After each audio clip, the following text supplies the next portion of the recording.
వందనాలండి. అయ్యగారికి అమ్మగారికి వందనాలు. సహోదరి గొలగూడ నుంచి వస్తున్నారండి గాయత్రి గారు. మరి సహోదరికి పిల్లలు అనిమిత్తమై మరి తండ్రి సందికి వారాలు తిరుగుతున్నారు. మరి ఫస్ట్ వారం వచ్చేటప్పటికి ఇంటికి వెళ్ళేటప్పటికి తన తోడుకోడు గారు ఏంటంటే ఆవిడ మరి విపరీతమైన నడువు నొప్పితో బాధపడుతున్నారంట. హాస్పిటల్కి వెళ్ళి వచ్చారంట.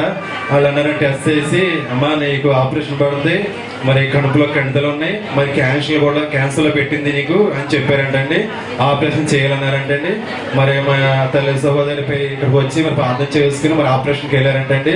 ఆపరేషన్కి వెళ్తే అక్కడ కూడా మరి మళ్ళీ టెస్ట్ చేసి మొక్కు పంపించి మరి ఆపరేషన్ ఇక్కడ చెయ్యం, మరి క్యాన్సర్ అని రిపోర్ట్ వచ్చింది అని అన్నారంటండి. అప్పుడు సహోదరి ప్రార్థన చేసుకుని ప్రభావ నీ సందులో మరి ఎంతోమంది సాక్ష్యం చెబుతున్నారు, నీ సందులో సాక్షి నిలబెట్టు, ఆ బిడ్డకి మళ్ళీ నార్మల్ రిపోర్ట్ రావాలి, ఆపరేషన్ జరగాలి, క్షేమంగా ఉండాలి అనుకున్నారంటండి. మరి అప్పుడు ఆ రిపోర్ట్ మళ్ళీ టెస్ట్ చేస్తారంటే చేస్తే మరి ఆ క్యాన్సర్ లేదని నార్మల్ రిపోర్ట్ వచ్చిందంటే నార్మల్ రిపోర్ట్ వచ్చిందంటే ఆపరేషన్ అయిందంటే దేవుడు గొప్ప కార్యం చేశారు. దేవుడి సాక్ష్యం దీవించి ఆశ్రయించారు. గమనించాలి. తీసినప్పుడు క్యాన్సర్ అని చెప్పి డాక్టర్లు చెప్పారు.